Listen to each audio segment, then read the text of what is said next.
Depuis quelques semaines, une rumeur lancinante circule dans les médias concernant une dévaluation du franc CFA. Donc avant d'en dire un mot, est-ce que vous pourriez nous dire rapidement en quoi consiste le franc CFA pour nous les Africains? Bon, disons que d'abord merci pour cette question et dire très simplement que le franc CFA veut dire originellement le franc des colonies françaises d'Afrique.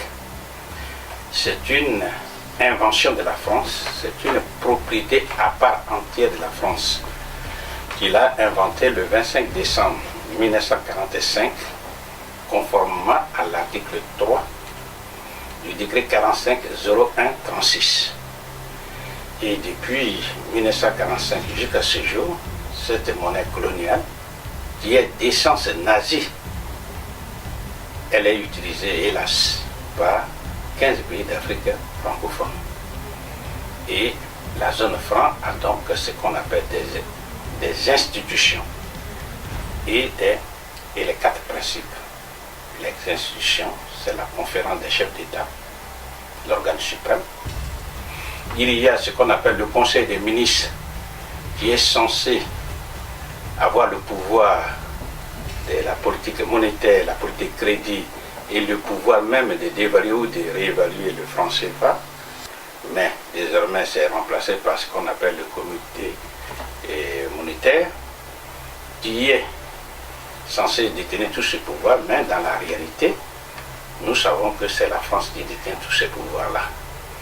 Il y a aussi un autre élément de l'organe qu'on appelle les comités nationaux de crédit, mais surtout l'élément le plus important, ce sont les 3 banques centrales qui sont la BCAO, Banque centrale des États de l'Afrique de l'Ouest, qui regroupe 8 pays, la BEAC, la Banque des États de l'Afrique centrale, qui regroupe 6 pays, et la BCC, la Banque centrale des Comores, 8 plus 6 plus 1, ça fait 15. Voilà les 15 pays qui utilisent le franc des colonies françaises d'Afrique. Maintenant, il y a les 4 principes. C'est le principe de la fixité des parités, c'est-à-dire entre le franc CFA et l'euro aujourd'hui, il y a une parité fixe qui est de 655,957 francs CFA. Il y a le principe de la libre convertibilité des francs CFA hier en francs français et aujourd'hui en euros. Le 3e principe, c'est le principe de la centralisation des changes qu'on appelle les comptes d'opération. Et enfin, le 4e principe, le principe de la libre transférabilité des capitaux de la zone franc CFA vers la France et tous les autres pays. Toutes ces institutions, tout comme ces 4 principes, sont en vigueur et ont pour objectif d'enrichir la France et d'appauvrir les pays africains de la zone franc CFA. Et ceux qui vont lire les livres qui parlent de ça, et surtout le franc CFA et l'euro contre l'Afrique, ils trouveront tous ces détails-là. Président Ebundi, c'est le président de la Ligue panafricaine du Congo, Umoja. Quelle réponse est-ce que la Ligue apporte au sujet des problématiques que pose le franc CFA? Bon, d'abord, je dois dire que la Ligue panafricaine du Congo, Umoja, souscrit totalement à ce que vient de dire le professeur Abou par rapport au franc CFA. Il faut noter que cette question du franc CFA doit pouvoir nous permettre de convaincre ceux parmi nous, Africains, qui sommes encore sceptiques, aveuglés par l'aliénation culturelle, par l'aliénation mentale. Parce que il est évident que, en ce qui nous concerne au niveau de la Ligue, la sortie des 15 pays d'Afrique de la zone franc est un acquis. C'est-à-dire qu'il faut concevoir des politiques pour permettre à nos pays de sortir, de reconquérir leur souveraineté monétaire. Et je pense que des compatriotes, des confrères, des concitoyens comme le professeur Argou sont des éléments indispensables du dispositif. Il n'est pas les seuls, il y a d'autres Africains qui, ensemble, vont nous aider à sortir nos pays de la domination dans laquelle elle s'est fourvoyée depuis plus de 50 ans. Donc, voilà à peu près, en tout cas en ce qui concerne la Ligue, il faudrait que les choses soient très claires. Il faut que les 15 pays sortent de la zone franc. Voilà. Professeur Agbohou, Oui. concernant cette rumeur de dévaluation, que pourriez-vous nous en dire? On parle de 35%, 50%, voire 100%. Et avez-vous des informations sur la date de cette éventuelle dévaluation? Bien, disons que de façon plus scientifique, je vous dirais non, puisqu'il n'existe pas une information fiable qui nous dit à quelle date cette dévaluation aura lieu. Nous ne savons rien. Par contre, il faut savoir que partout, dans tous les pays du monde, lorsqu'il y a une dévaluation qui se prépare, tout est maintenu dans le secret. Pour une raison évidente. Prenons le cas des pays africains de la zone franc CFA. Dans l'état actuel, celui qui détient 65 655 francs, 957 francs CFA, que je vais arrondir par commodité à 600, disons 65 656 francs CFA, ça lui donne l'équivalent de 100 euros. Bien. Si la dévaluation a lieu demain, comme les rumeurs le disent, et que pour 1 euro, on a non pas 656 francs CFA, mais 1000 francs CFA, eh bien celui qui détient 65 656, il y aura 100 000 francs CFA. Donc, il gagne de l'argent. Qu'est-ce qui va se passer si on informe tout le monde qu'il y aura la dévaluation? Eh bien, tous ceux qui détiennent de l'argent, qui ont de l'argent, et surtout sont les gens les plus riches du pays, qu'ils soient nationaux ou pas, ils vont simplement transférer leurs capitaux qui étaient en CFA, ils vont les transférer, par exemple, vers la France ou bien dans le pays d'Europe, pour acheter des zéros et les détenir. Et pendant ce temps-là, le pays, les différents pays vont être asséchés en capitaux. Et c'est après la dévaluation, prenons le cas de celui qui détient 656 millions de francs CFA. Il va les prendre et venir ici, c'est-à-dire venir les convertir en euros, il aura 1 million d'euros. Après la dévaluation, il prend le million d'euros, il rentre au pays. On ne lui donnera pas, non, on lui donnera pas 656 millions qu'il avait, on va lui donner 1 milliard de francs CFA si 1 euro égale 1000 francs CFA.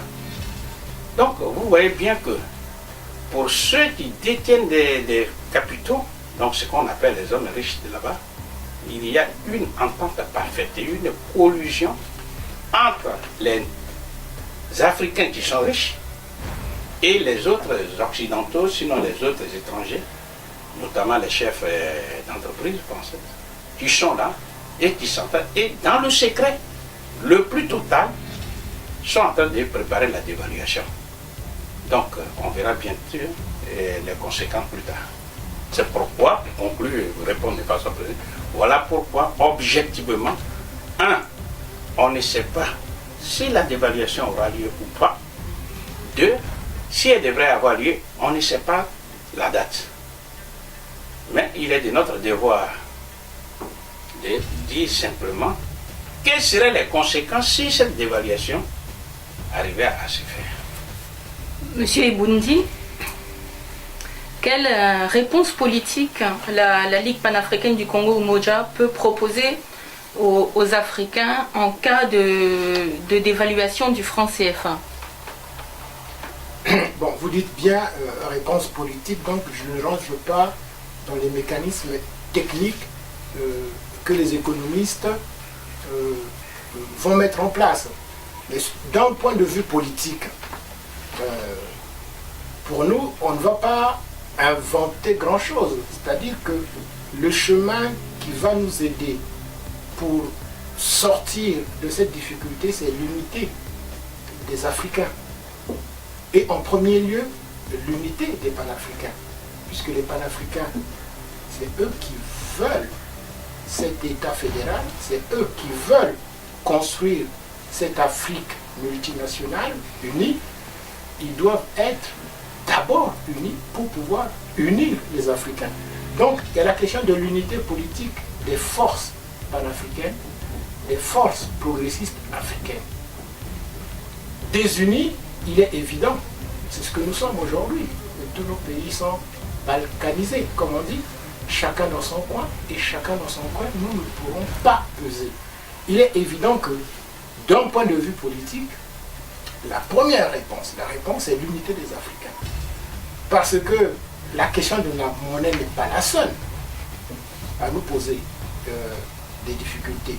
Il y a la question des dettes odieuses contractées par nos États. Il y a la question de nos minéraux qui sont surexploités à vil prix. Ça, c'est une réalité. Nous avons grandi avec, nous vieillissons et on continue toujours. Et le continent devient de plus en plus pauvre. Il y a la question de la formation de notre jeunesse en matière scolaire, en matière de formation. Et puis il y a la question de la défense continentale pour ne plus assister à des spectacles où des pays viennent détruire des pans entiers du continent au nom des Nations Unies, comme on l'a vu. Donc voilà. Donc moi je pense quand même que la première prise de conscience des Africains, c'est de s'unir. Et on ne peut pas sortir du franc CFA dans la désunion. Ce n'est pas possible. Professeur Agbo, si cette dévaluation avait lieu, quelles seraient les conséquences pour les populations africaines? Bon, disons que, de façon générale, la première conséquence pour les pays qui font la dévaluation, c'est que, en tout cas dans les différents pays concernés, nous allons assister à ce que les économistes appellent l'effet prix, c'est-à-dire que les prix vont augmenter. Les prix des produits importés vont augmenter. Parce que la monnaie étant affaiblie, donc les produits, surtout les denrées alimentaires, surtout les médicaments, tout ça, ça va augmenter. Donc, on va voir des populations qui sont déjà pauvres vont s'appauvrir davantage. Ça, c'est un élément très important. Prenons le cas du riz. Parce qu'un pays qui prépare la dévaluation prend des dispositions économiques pour dire, par exemple, que nous sommes en autosuffisants sur le plan alimentaire. Exemple, le riz.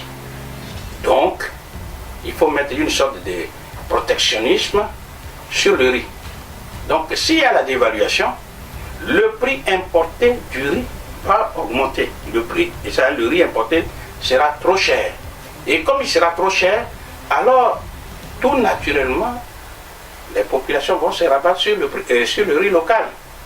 Mais cela suppose que le riz local suffit, ce qui n'est pas le cas. Et même chose pour les médicaments. Et tout ce que j'appelle les produits de première nécessité, qui sont importés.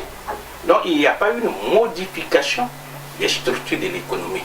Donc si la dévaluation a lieu demain ou bien d'ici janvier, ce sont les populations pauvres qui seront encore plus pauvres et qui vont mourir. Ça, c'est la première conséquence.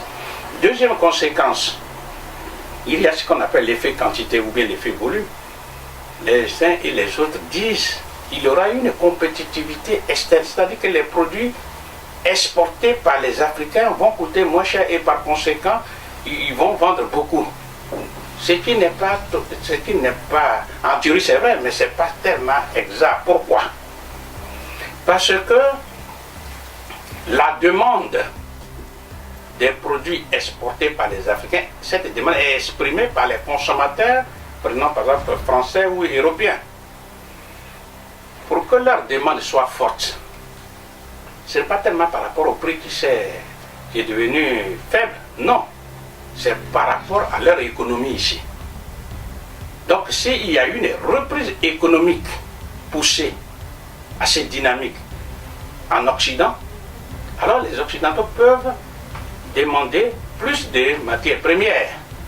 Ça, et pourquoi? Parce que le prix, que ce soit du cacao, du café, etc., ce n'est pas fixé par rapport au franc CFA. C'est fixé sur les places boursières, par rapport au dollar, etc.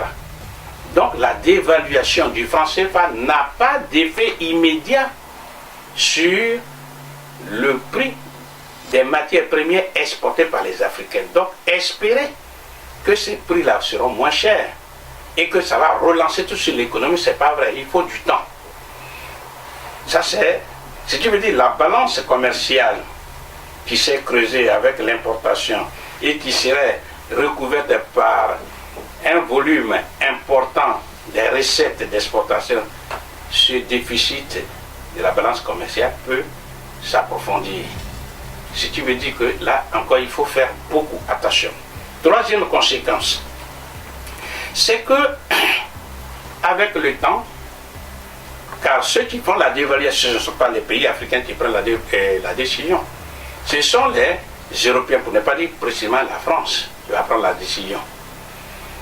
Donc il faut analyser de façon froide pour dire que pour les pays européens qui utilisent l'euro, lequel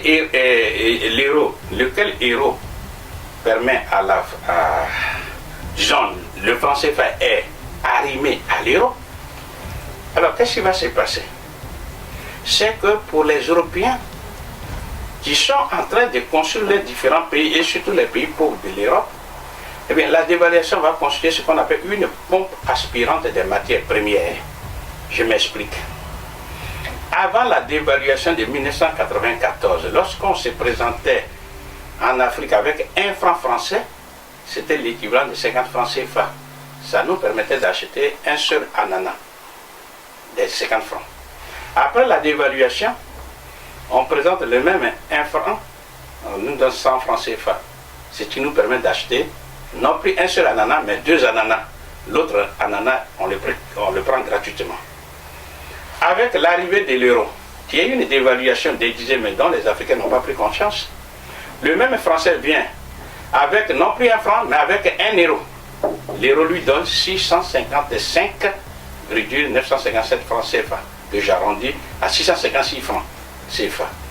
Il va acheter l'ananas, non, qui vaut 50 francs CFA, il ne va plus acheter deux ananas, mais en divisant par 50 francs, il va acheter 12 ananas. Si demain la dévaluation a lieu, et que pour le même euro, il a 1000 francs CFA, eh bien 1000 francs divisé par 50, il va avoir 20 ananas. Bien sûr, on peut rétorquer pour dire que l'ananas aussi prend de la valeur, c'est vrai, mais dans tous les cas, ça ne change rien fondamentalement. S'il n'a pas 20 ananas, il va avoir 18 ananas.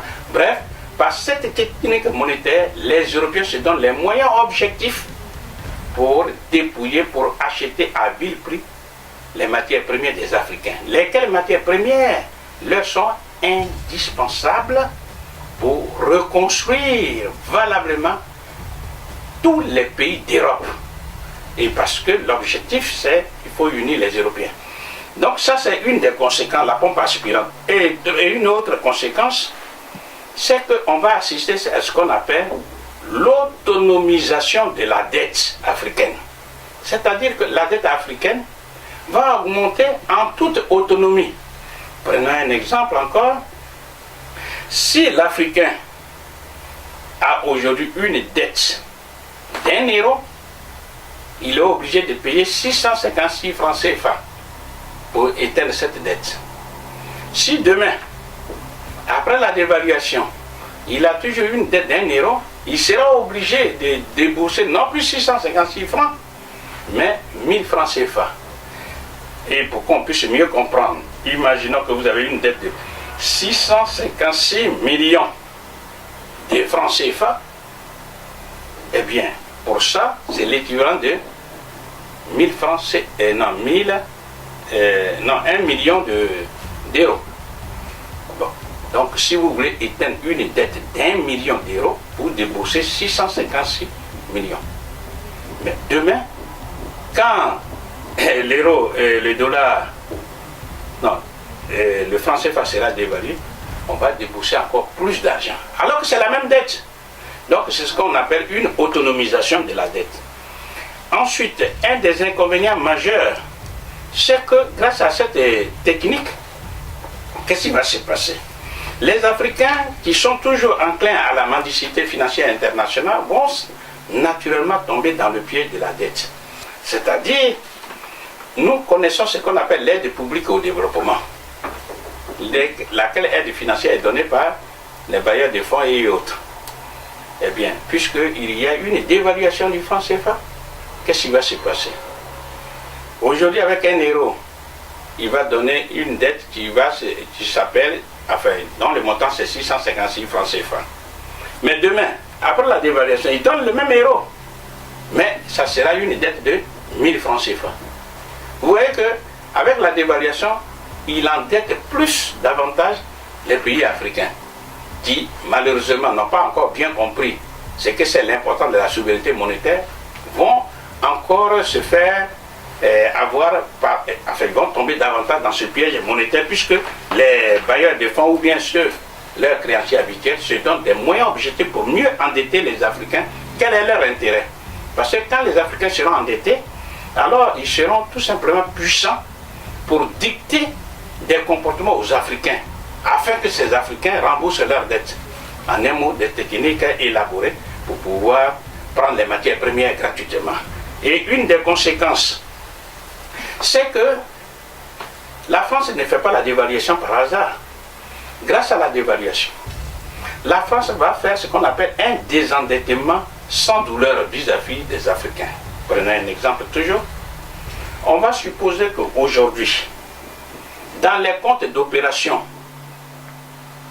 des Africains ouverts au trésor public, il y a des milliards de francs. Si on raisonne en termes de CFA, je vais supposer qu'il y a 656 millions de francs CFA. Si la France devrait rembourser cette dette à l'égard des Africains, elle devrait, dans le cas actuel, avant la dévaluation, devrait débourser 656 millions de francs CFA, divisé par 656 francs CFA, ça lui donnerait 1 million d'euros que la France devrait débourser. Bien. Demain, après la dévaluation, pour rembourser la même dette, eh bien, la France va faire ceci: 656 millions de francs CFA, divisé non plus par 656, mais par 1000 francs CFA, ça lui donnerait 0,56 millions et 0,56 milliards, c'est-à-dire va débourser non pas 1 million d'euros, mais 656 000.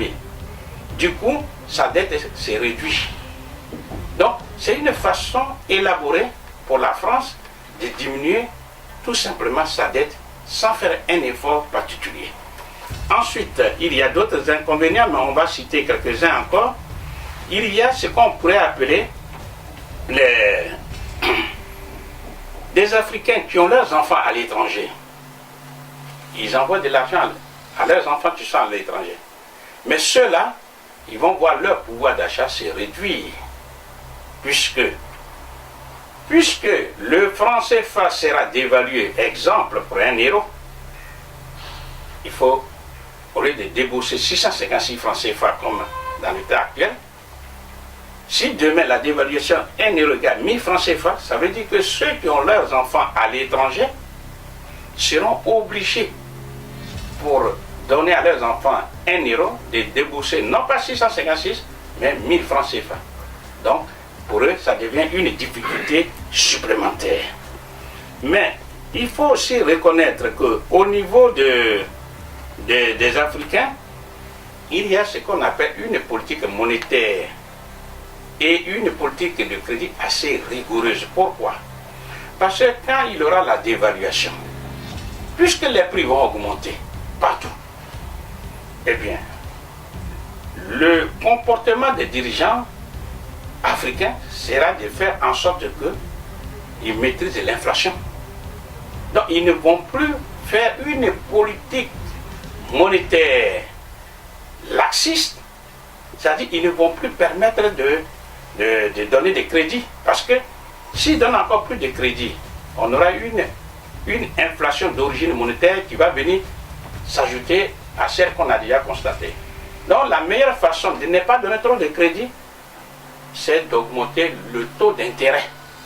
Si le taux d'intérêt était, par exemple, je dis un exemple à 10%, ils vont passer facilement à 17%, à 20%, pour empêcher les gens de venir prendre de l'argent. Et ils peuvent faire ce qu'on appelle une politique d'encadrement des crédits, c'est-à-dire qu'ils interdisent complètement, parce qu'ils sont dans une situation où il faut empêcher les citoyens de venir s'endetter et empêcher donc le développement de l'inflation d'origine monétaire, parce que comment on appelle, l'inflation n'est pas seulement d'origine monétaire. Une autre conséquence, c'est que ceux qui ont leur épargne, leurs petites économies, eh bien ceux-là, ils verront que le pouvoir d'achat de leurs économies va se réduire. Et ainsi de suite. Un autre inconvénient, c'est que puisqu'on ne peut pas prêter de l'argent, et puisque tout ce qu'on importe devient trop cher, nous allons assister à une redynamisation de la pauvreté qui existait déjà. C'est-à-dire que les gens seront encore plus pauvres et les gens vont encore mourir. Alors, la question, est-ce que les gens vont toujours rester passifs? Eh bien, c'est là, il y a ce que nous appelons une lueur d'espoir. Et c'est peut-être là, tout en étant, hélas, assez cynique, que nous allons parler peut-être des avantages de la dévaluation. Pourquoi? Bon, un des avantages que les gens peuvent citer, mais sans trop faire attention, il y a ce qu'on appelle le transfert des fonds de la diaspora, de la diaspora africaine. C'est-à-dire que un Africain qui envoie par exemple 100 euros à ses parents, au lieu que le parent perçoit 65 000, il va percevoir 100 000 francs CFA. Mais ce n'est pas parce qu'il aura la dévaluation que la diaspora va être encouragée à envoyer plus. Au contraire, ça peut avoir même un effet inhibiteur pour dire, ben, avec 100 euros, je lui envoie 100 000 francs CFA. Donc, ça suffit déjà pour lui. Bon, ça c'est le seul aspect positif. Mais surtout, ce que je voulais dire, l'aspect positif, c'est que comme tout le monde va souffrir, alors ça va accélérer l'éveil de conscience des Africains. Et ça, c'est un aspect vraiment positif. Parce qu'ils vont se rendre compte qu'en fait, les dévaluations sont imposées aux Africains. Et pourquoi? Parce que justement, le franc CFA n'est pas leur monnaie. Et que les décisions sont prises à l'extérieur et leur sont imposées. Ensuite, après l'éveil de conscience de ces Africains-là, alors les Africains seront plus aptes à écouter et à se poser des questions. Mais quelle est donc la solution? Comment faire pour justement nous débarrasser de cette monnaie qui en fait ne nous appartient pas? Il y a des gens qui le disent, mais on ne les écoutait pas. Aujourd'hui, tout le monde s'est prêt à écouter. Et je pense que lorsque des gens vont venir pour proposer des solutions, alors ça pourra prendre. Et la véritable révolution va venir du bas. Et c'est ça, parce qu'en temps normal, lorsqu'il y a une dévaluation comme ça, aucun régime, je dis bien dans des pays normaux, aucun régime ne résiste à cela, parce que ça touche tout le monde. Monsieur Eboun, comme le rappelait le professeur Agbou, la dernière dévaluation a eu lieu en 1994. comment a-t-elle été acceptée par les chefs d'État des zones CEMAC et UEMOA? Comment voyez-vous l'avenir politique du franc CFA? Ce que l'on peut dire, c'est que si ceux qui défendent l'ordre colonial, disons l'ordre néocolonial, sont à la tête de nos États, on peut dire que le franc CFA a des beaux jours devant lui. Parce qu'il est évident que ceux qui ont fait le pacte néocolonial vont chercher à continuer à corrompre, vont chercher à bâillonner les consciences, vont chercher à désinformer pour que l'ordre colonial perdure. Donc, il y a une obligation, une nécessité historique pour les progressistes et les panafricains de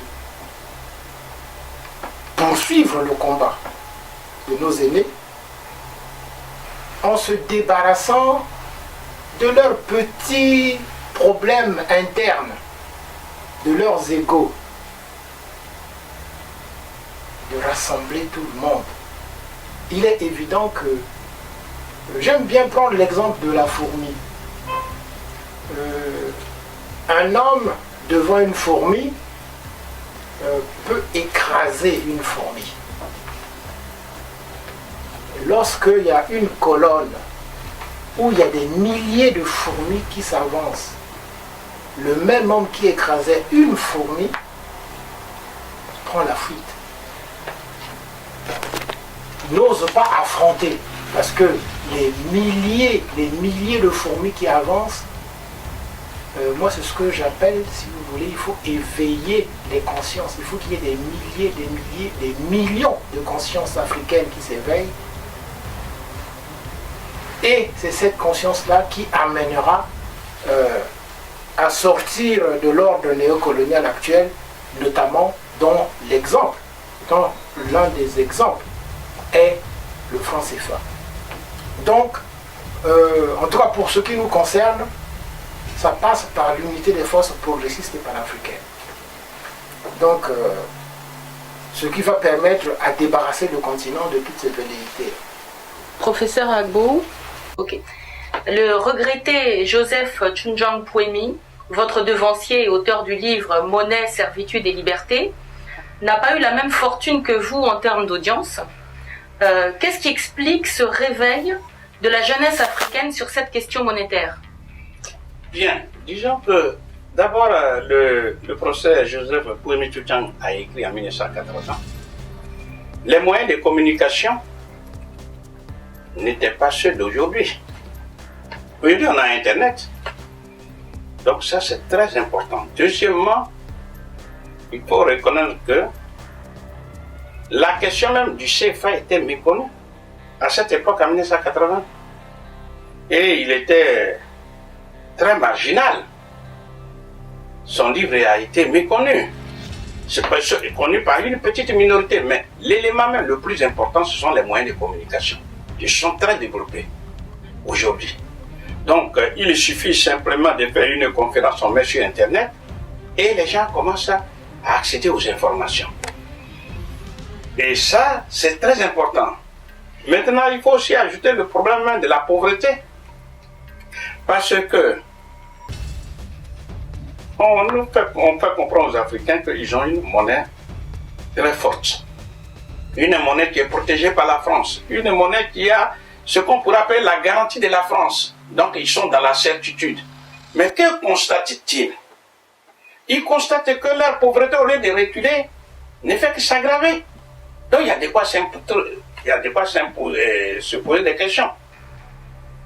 Quand nous prenons le cas, par exemple, de la Corée du Sud, la Corée du Sud, comparée par exemple à certains pays comme en 1960, je veux dire, comme par exemple le Cameroun, la Côte d'Ivoire, la Corée du Sud était derrière. Mais aujourd'hui, la Corée du Sud fait partie des 15, est la 15e puissance économique du monde, au moment où nous parlons. La Chine est la 2e puissance économique du monde, et ainsi de suite. quand on pose la question, puisque ça réveille quand même la pauvreté dynamique en Afrique, l'Afrique tient tout. Mais les Africains sont pauvres. Il y a de quoi s'interroger. Et comment ça se fait que ce sont les pays de la zone franc CFA, contrairement à ce qui leur a été promis, ce sont ceux-là qui sont derniers. Le Burkina, le Niger, alors que tous ces pays sont riches. Donc, la jeunesse africaine s'interroge. Et pour mémoire, nous pouvons rappeler qu'au moment où nous disons que pour 1 euro, l'Africain de la zone franc CFA donne 656 francs CFA, en arrondissant bien sûr, eh bien le Sud-Coréen, pour avoir le même euro, donne 1500 won.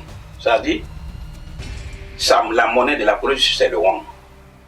Donc le won est 2 fois plus faible que le franc CFA. Et pourtant, la Corée du Sud est en avance. Un deuxième exemple, l'Iran. Bon, disons même l'Indonésie. Pour avoir un seul euro, l'Indonésie donne 12 000 roupies pour le même euro que l'Africain arrive à acquérir à 656 francs CFA. Le troisième exemple, c'est celui de l'Iran. L'Iran donne 14 500 rials pour avoir le même euro. Et enfin, le dernier exemple, le Vietnam. Pour avoir le même euro, le Vietnam donne 27 000 dong, dong étant la monnaie du Vietnam. 27 000.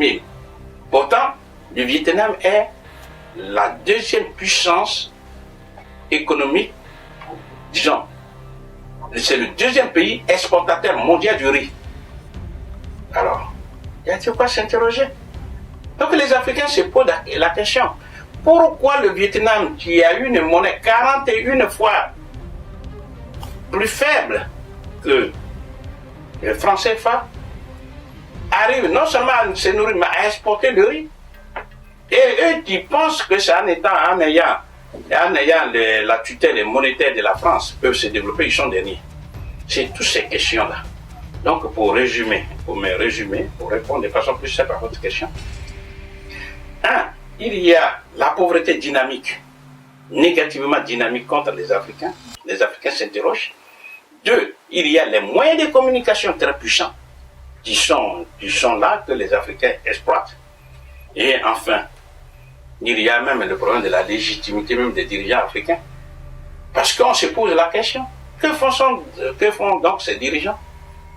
Qu'est-ce qu'ils font avec le franc CFA? Il y a toutes ces interrogations. Donc je pense que voilà quelques éléments. Il y a certainement d'autres explications. Mais en tout cas, Kwame Sultan n'a pas connu cette chance de communication avec le reste du monde.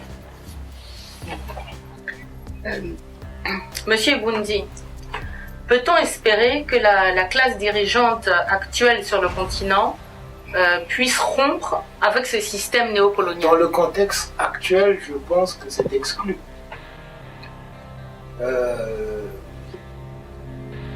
La rupture ne peut venir que du bas. Je pense que le professeur l'a évoqué, il faut que ça parte du bas. C'est les peuples africains qui vont pouvoir pousser de telle sorte que il y ait à la tête de ces États des progressistes, des panafricains, pour mener une politique favorable aux intérêts des peuples africains. Donc parce que j'ai du mal à voir que les dirigeants actuels puissent scier la branche sur laquelle ils sont assis. Vous prenez les pays de l'Afrique francophone,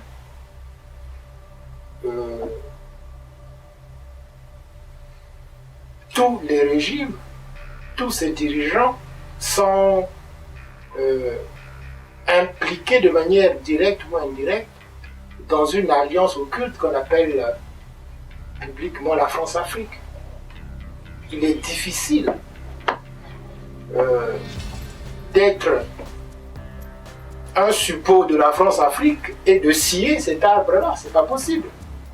Et sinon, l'ordre part de ceux qui vous ont mis là pour vous échanger, de mettre quelqu'un d'autre. à votre place. Donc, je pense qu'il est exclu de concevoir que les régimes actuels puissent se défaire de cette tutelle. Je pense que c'est les peuples qui seront capables de prendre leur destin en main et de mettre les dirigeants ou les équipes qui seront capables de défendre leurs intérêts. Professeur Agbo, Oui. qu'est-ce qui explique que les économistes africains reprennent systématiquement les thèses des institutions financières internationales au lieu de proposer des solutions originales pour le financement de l'économie africaine? D'abord, il y a plusieurs facteurs. Le premier facteur, c'est la colonisation mentale des élites africaines. Parce que vous les voyez comme africains. Mais quand un Africain vient et il fait l'école, par exemple de France, quel que soit son domaine, on va dire c'est un historien, on a formé un docteur en histoire, mais quelle histoire? Il est docteur en économie, mais c'est quelle économie? Il est venu à l'école coloniale. Parce que l'enseignement qui est donné, par exemple en France, c'est dans l'intérêt de la France. Donc lui, l'étudiant noir, quand il part avec un papier qu'on lui a délivré, qu'on appelle le diplôme, c'est normal, il va aller se vanter parce qu'il est docteur, etc. Mais il est docteur en quoi? En économie. De quelle économie? Donc, si vous voulez, c'est un problème de l'éducation. L'enfant agit dans une situation donnée ou bien il se comporte en fonction de l'éducation qu'il a reçue depuis le bas âge jusqu'à ce qu'il soit mature. La jeune fille à qui on a fait comprendre qu'être voilée est une bonne chose, elle va commencer à se voiler. Et ainsi de suite. Donc les élites africaines, malheureusement pour nous, sont colonisées mentalement dans l'écrasante majorité. Et surtout un enfant qui est élevé dans la mendicité, il écarquille les yeux, il utilise toute son intelligence pour trouver des bienfaits dans la mendicité, qui par définition est une humiliation.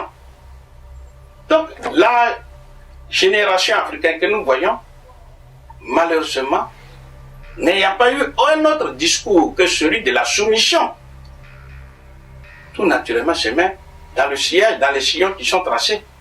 Donc vous comprenez que, heureusement qu'il y a eu une petite minorité d'Africains qui prend conscience pour dire que c'est tout à fait normal que tout ce qu'on nous a appris à l'école, par exemple occidentale, etc., ils nous ont appris ce qu'ils ont envie d'apprendre parce que c'est leur programme. Mais nous, maintenant, nous avons nos propres problèmes. Et nous devons remettre en cause tout le système néocolonial ou colonial qui est là. Et c'est pourquoi nous nous battons pour faire comprendre aux Africains que ce n'est pas parce qu'on a envie de lutter contre quoi que ce soit. Mais le système, par exemple, le franc CFA, c'est d'essence nazie. C'est vraiment le nazisme monétaire. Et si vous me le permettez, peut-être on peut expliquer rapidement. Quand la France était occupée, les Allemands obligeaient, par exemple, à faire appliquer le nazisme monétaire. Et ce nazisme monétaire se manifestait de trois grandes manières. Première manière, quand les Allemands arrivent, première des choses, ils dévaluent la monnaie locale qu'ils ont trouvée sur place dans le pays vassalisé comme la France. Exemple, le franc français valait, non, un mark allemand était égal à 10 francs français. Quand les Français ont été pris par les Allemands, ils ont dit, un mark égale désormais 20 francs français. Du coup, ils se sont donné un pouvoir d'achat très élevé. Deuxième méthode, c'est, dans d'autres pays, ils enlèvent purement et simplement la monnaie locale et ils mettent une monnaie coloniale. Eux-mêmes, ils contrôlent. C'est-à-dire, c'est une monnaie qu'ils ont inventée. Et à partir de là, ils achètent. Mais ça leur coûtait absolument rien, puisque cette monnaie n'a pas cours légal en Allemagne. C'est ce que la France fait Le franc CFA pour les Africains, mais il y a aussi le franc qu'on appelle le nouveau franc et le franc de l'océan Pacifique, etc. Troisième méthode, c'est ce qu'on appelle les comptes d'opération. À cette époque-là, les Allemands avaient ouvert chez eux, pour des pays contis comme la France, des comptes qu'on appelle le clearing. Et ils obligeaient par exemple les Français à dire, bon, apportez-nous pour 7 milliards de pommes de terre. Mais pour que les pommes de terre partent depuis les campagnes françaises et arrivent à Paris pour que ça soit donné aux Allemands, les Allemands obligeaient l'État français vassalisé à payer de sa propre poche les paysans français. Et les 7 milliards donc arrivaient et disent, bon voilà, nous avons reçu le produit, maintenant nous allons créditer un compte que nous, Allemands, nous ouvrons chez nous pour vous les Français. Et ils mettent un signe plus. Et ces 7 milliards de Deutschmark que vous avez chez nous, vous ne pouvez les utiliser que sous deux conditions. Première condition, 1. Importer des produits provenant de l'Allemagne. 2. Avoir l'autorisation de Hitler. Mais Pierre Catala, qui était le ministre de l'économie et des finances, tout comme Pierre Arnoux, qui était le ministre de l'inspecteur des finances, tout comme René Sédio, qui a écrit Le Canard enchaîné, tout ça, ils sont unanimes pour dire que jamais les Français n'ont utilisé cet argent, parce que, 1, ils ne pouvaient pas importer quoi que ce soit de l'Allemagne, 2, ils ne pouvaient pas avoir l'autorisation de Hitler. Quand la France a été libérée, elle nous a appliqué ce même système, et nous avons encore les comptes d'opération. Mais beaucoup d'Africains ignorent, et ça nous citons avec plaisir Jean Boissonnat, qui est membre du comité monétaire de la Banque centrale de France, qu'on appelle la Banque de France. Ils disent tout simplement, en 1954 seulement, hein, il y a plus de 500 000 Français qui vivaient de ce système-là, et que jamais la France n'a déboursé un seul centime. Mais la France prenait les matières premières gratuitement. Et comme gérer un pays, c'est prévoir. Le général de Gaulle avait vu qu'en donnant l'indépendance politique à des pays africains, on pouvait avoir un éveil de conscience. Donc il a fait passer des accords avec les pays africains sous forme de ce qu'on a appelé en 1963 les accords de Yaoundé 1. Non, la France subissait le nazisme monétaire, et dès qu'elle a été libérée, elle nous a appliqué ce nazisme monétaire. Et les Africains, comme gérer un pays, c'est prévoir, le général de Gaulle a obligé les Africains à signer des accords qu'on appelle les accords de coopération. Et ces accords de coopération, on a signé en 1963. C'est ce qu'on appelle les accords de Yaoundé 1, qui se sont renouvelés en 1969, qu'on appelait les accords de Yaoundé 2, qui sont par la suite devenus les accords de Lomé 1, Lomé 2, Lomé 3, Lomé 4, les accords de Cotonou, et tout récemment les APE, c'est-à-dire accords de partenariat économique. Mais quel est le dénominateur commun de tous ces accords?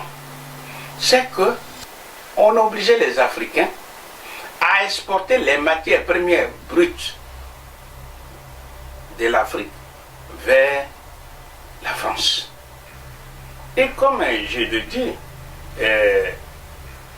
Jean Boissonnat, membre du comité monétaire de la Banque de France, il nous a rappelé avec insistance que toutes ces matières premières étaient prises gratuitement. Pourquoi? Parce que quand les Africains exportent vers la France ne prend pas l'argent de sa caisse pour payer les Africains. La France dit aux Africains, vous pouvez importer des produits en provenance de chez nous, ça c'est le premier point. Mais mieux, si vous exportez, au lieu que je vous paie, je mets un signe plus, j'écris un signe plus dans votre compte ouvert au trésor public français qu'on appelle les comptes d'opération. en termes de on dit je crédite votre compte. Exactement comme ce que faisaient les Allemands. Et c'est comme ça, les Africains se sont laissés prendre. Donc c'est pour dire que c'est ce même nazisme monétaire qui continue, sous forme que dans les comptes d'opération, les Africains sont obligés de donner avant 1973 l'intégralité de leurs recettes d'exportation à la France. Et ils sont gardés, stockés dans les comptes d'opération. C'est-à-dire si les Africains, un pays comme la Cameroun, etc., fait une recette de 100 milliards de dollars, eh bien, on met ça dans les comptes d'opération en France, au Trésor public français. C'est à la suite, après 1973, la réforme de 1973, on a dit bon, déposer maintenant 65%. C'est-à-dire sur une recette de 100 milliards de dollars, les Africains déposent au compte d'opération 65 milliards. Et ils n'ont que 35 milliards. Et avec la réforme de 2005, jusqu'à ce jour, c'est maintenant 50%. Et comme Christine Lagarde, ministre de l'économie et des finances, vient de le dire avant d'être au FM, il dit qu'il y a même des pays comme ceux de la BEAC, membres des États de l'Afrique centrale, qui donnent, au moment où on leur demande 50%, ils donnent 90% jusqu'à ce jour. Ça veut dire quoi objectivement? Que des milliards et des milliards des Africains sont détenus ici, dans les comptes d'opération de la France. Pendant ce temps, les Africains souffrent. Pendant ce temps, les Africains sont en train de sillonner le monde pour aller chercher de l'aide financière. Donc, tout ce travail-là, pour revenir à votre question, ça veut dire que ça doit être, tout ce mécanisme doit être dénoncé par les Africains. Surtout ceux qui ont fait des études qu'on appelle les élites. Mais encore faudrait-il que ces élites soient elles-mêmes informées. Or, le franc CFA n'est pas enseigné comme il se doit dans les universités africaines. Et le franc CFA n'est pas non plus enseigné en France. Ça veut dire que ce sont des individus qui prennent le risque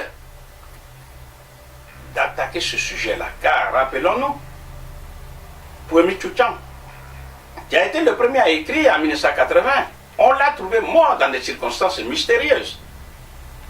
En 1963, Sylvanus Olympio du Togo, il avait quitté pratiquement la zone franc CFA, il avait abandonné. Il devait peut-être proclamer sa monnaie le 15 janvier, mais c'est le 13 janvier 1963 qu'il a été exécuté. Tout récemment, c'est le 5 mai 2011, la Côte d'Ivoire de Gbagbo devrait sortir la monnaie ivoirienne. Dès l'instant où elle avait été renvoyée par la puissance française de la BCEAO, eh bien, le président Gbagbo avait pris la décision de battre la monnaie ivoirienne. Et au plus tard, le 5 mai, cette monnaie devrait sortir. Eh bien, on voit ce qui est arrivé. Le 11 avril, on l'a destitué. C'est pour dire aux Africains que la colonisation, qu'on appelle la néocolonisation, elle est extrêmement violente. Et ce sont les Africains qui doivent prendre conscience que la France n'a jamais véritablement décolonisé. Et c'est en prenant conscience de ça que les Africains peuvent mener de concert la vraie bataille. Et c'est en luttant que, par exemple, ils peuvent se débarrasser de ce nazisme monétaire véhiculé par le franc CFA. La question centrale, c'est de dire, mais si on a notre monnaie, qu'est-ce qu'on peut faire? Nous pouvons dire deux mots dessus rapidement, si vous me le permettez. Eh bien, avoir sa souveraineté monétaire, c'est-à-dire avoir sa propre monnaie, ça veut dire avoir sa propre banque centrale. Lorsque les Africains auront leur propre banque centrale, alors la banque centrale va diriger, va gouverner, va contrôler toutes les banques commerciales où le citoyen lambda peut avoir son compte. Et quand on a toutes les banques commerciales sous le contrôle des Africains, les Africains vont maîtriser tous les circuits financiers. À partir de là seulement, on pourra donner des crédits bancaires à des femmes et à des hommes qui veulent entreprendre. Et si ces Africaines et ces Africains entreprennent, c'est-à-dire créer leur propre entreprise, ça veut dire que des emplois des millions d'emplois seront créés. Ça veut dire que les matières premières seront transformées en Afrique, par les Africains et pour les Africains. Et à partir de là, eh bien, le commerce afro-africain, qui est l'avenir de l'Afrique, pourra alors voir le jour. Car l'Afrique, c'est 1 milliard de personnes aujourd'hui. Dans 38 ans, ça sera 2 milliards de personnes à nourrir. C'est un vaste marché. Mais encore faudrait-il que les Africains prennent maintenant conscience que leur avenir ne se trouve pas à l'extérieur, que personne ne viendra de l'extérieur pour les développer. Mais c'est eux-mêmes, et seulement eux-mêmes. Et en faisant ça, eh bien, on connaîtra que l'Afrique va combattre avec efficacité la pauvreté, en satisfaisant leurs 9 besoins primaires, qui sont 1. Manger, c'est-à-dire construire les industries alimentaires. Dormir, c'est-à-dire construire leur propre logement. Et l'Afrique a de l'espace vital. Parce que quand on réunit la Chine et les États-Unis, leur superficie est de loin, mais je dis bien de très loin, inférieure à la superficie de l'Afrique. C'est le continent le plus grand. Donc on a de l'espace vital. À l'intérieur de la maison, il faut y mettre de l'eau potable, accessible à tout le monde. Ensuite, il faut mettre de l'énergie. On peut mettre de l'énergie solaire. Or, qui est l'énergie la plus propre, la plus disponible et la moins coûteuse. Avec l'énergie solaire introduite dans tous les foyers, eh bien, même au village, ils peuvent avoir accès à des commodités. Et après ça, il faut le transport. Les transports collectifs, il faut les développer. Avec les routes à faire. Tout ça, les Africains sont capables de le faire. Ensuite, le 6e besoin, c'est la santé. La santé, ça veut dire tout simplement que le personnel médical doit être déployé, doit être formé et déployé. Où ça? Dans les centres de soins primaires, dans les campagnes, dans les dispensaires en ville et dans les hôpitaux. Ensuite, une fois on a fait ça, il faut développer l'enseignement primaire, secondaire et supérieur. Ce sont des bâtiments qu'il faut construire et on y affecte le personnel enseignant. C'est pas si compliqué que ça. Le 7e besoin, c'est tout simplement ce qu'on pourrait appeler le développement des plaisirs simples, pour ne pas dire la culture, le tourisme, etc. C'est le divertissement des mots. Et le 9e, c'est la sécurité. Aucun pays seul ne peut se développer, aucun pays ne peut se protéger tout seul. Ce sont là des faits objectifs. On a vu ce qui s'est passé tout récemment en Côte d'Ivoire, tout récemment en Libye, etc. Les pays africains n'ont pas d'autre choix que de s'unir, ne serait-ce que pour se développer et pour se protéger. Et avec la transformation des matières premières, avec leur propre monnaie, nous sommes convaincus que des richesses vont rester en Afrique, qu'on appelle les valeurs ajoutées. Les Africains étant riches, alors ils peuvent facilement acheter des armes, mais surtout inventer des armes et se prendre véritablement en charge. Condition sine qua non pour que l'Afrique reste l'Afrique de demain. Je vous remercie. Merci, professeur. Monsieur Eboundi, la question de la souveraineté africaine est une composante essentielle de la pensée panafricaniste. Or, les panafricanistes sont en dehors de l'arène politique africaine. Peut-on réaliser le projet africain sans les panafricains? Bon, la réponse est non. Sinon,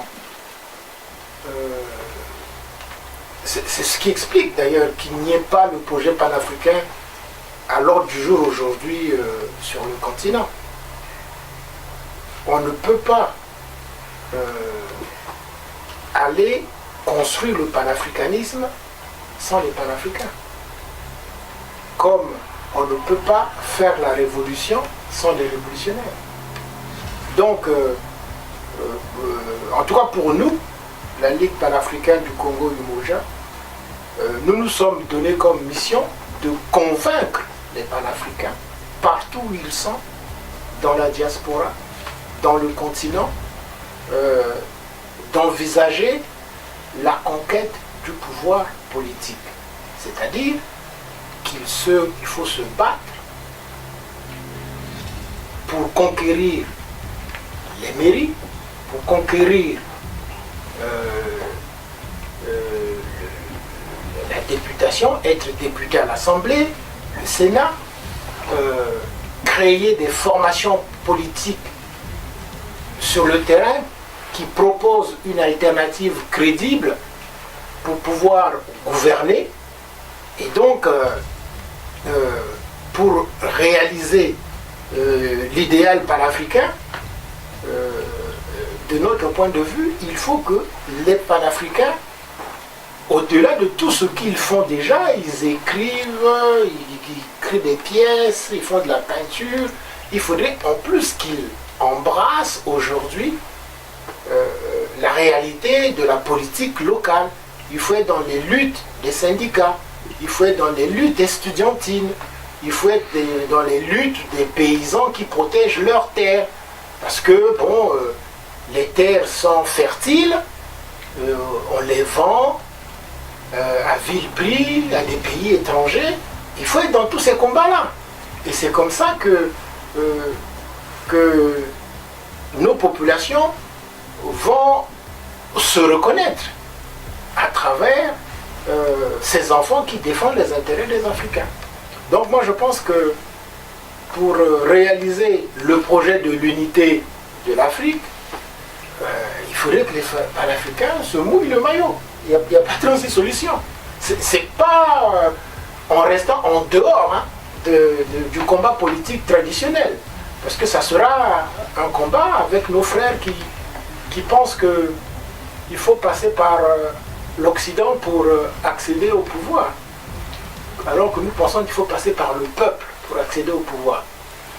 Il y a une différence de taille là-dessus.